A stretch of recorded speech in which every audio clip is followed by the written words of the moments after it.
My name is Mona Ye.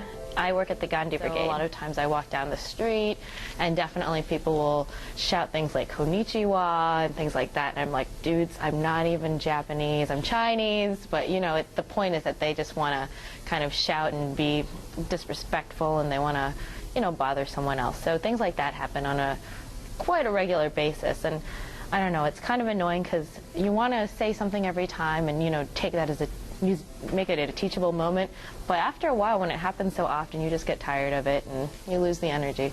My name is Ashley Simmons and I work at the Gandhi Brigade. I was raised African Hebrew Israelite.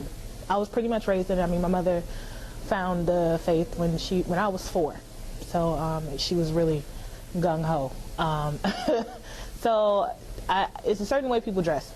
You typically dress in, I don't dress like this anymore, clearly I wear jeans, but you typically would dress in longer dresses, more African or just different pattern material.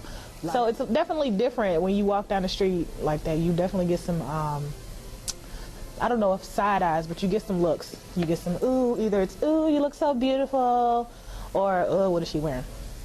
My name is Richard Jaggi. I'm the director of the Gandhi Brigade.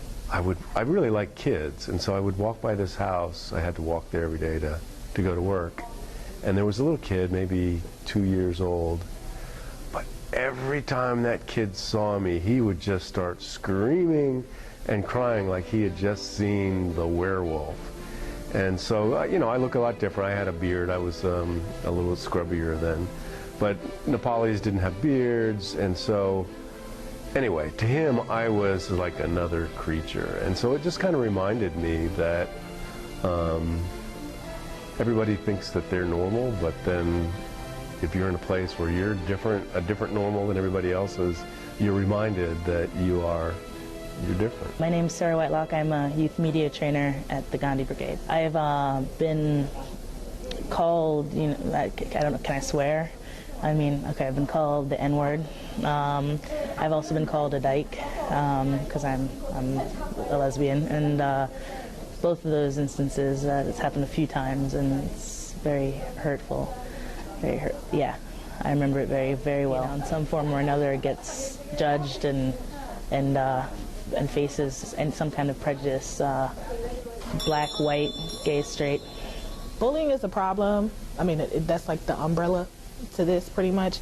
I think it's just best to just leave people alone. Like, I mean, people are different, and I think growing up now, it will probably be a lot less difficult to be different because we embrace individuality nowadays, but back when I was growing up, that wasn't the case. So, I mean, just celebrate who you are, your culture, etc. Don't feel ashamed. You know, I think we live in interesting times in that race is so different than it was when I was growing up. So one, we hardly ever even talked about race because I think whites just kind of assumed that they were normal and that was normality and there was nothing else to talk about.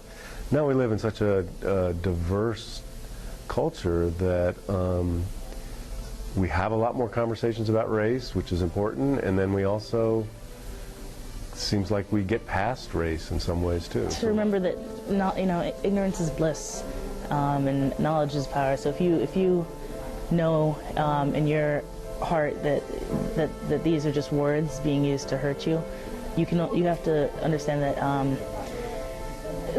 you give the words the power. So if somebody calls you something and you don't validate it and you don't react and you take the power away from them and you take the power out of that word, just by remaining calm and understanding that it'll only hurt as much as you let it hurt you.